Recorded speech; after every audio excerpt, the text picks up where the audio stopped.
Hi, I'm Corey from New Body Synergies, and today I'd like to take this opportunity to talk about walking. We all walk in life, I know, it sounds silly, but what we see in practice is people coming in to our practice complaining of lower back, knee, ankle, even shoulder pain, and it all comes down to the way they walk. We're actually not very aware of how we walk because it's such an innate skill that we've developed, but our habits live in the way we move. And being able to walk better is going to help us deal with our chronic aches and pains. Okay, so let's begin.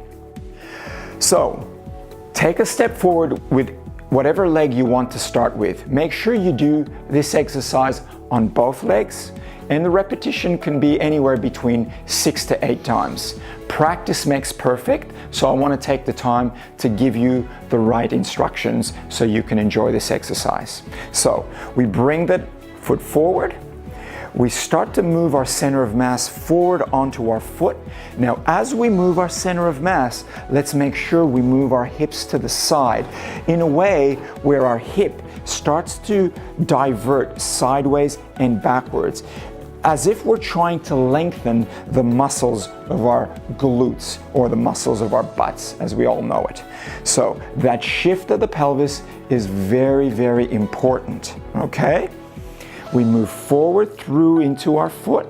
Make sure that all toes are on the floor. We get an emphasis on the big toe here, and we get a little bit of a rolling in of the foot here. It's very, very important to really access the middle aspect of our foot. That's going to activate the muscles in our glutes and prepare them to get that lovely contraction. The next thing is, once we park ourselves into this position, we want to start to use our opposite hand to lengthen it further.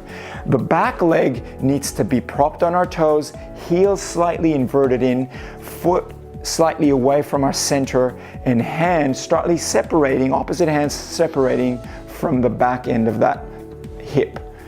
As we go through this phase, what we want to try to do is feel that stretch and slowly lengthen as much as we can and start to come back into our position that we started from.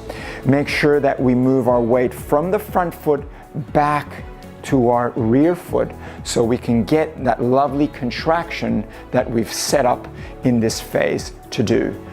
As I said, make sure we use our glute muscles as we move forward in our walking, so that way we can create good stability and proper walking mechanics, and most importantly, discover our body again. Thanks for tuning in.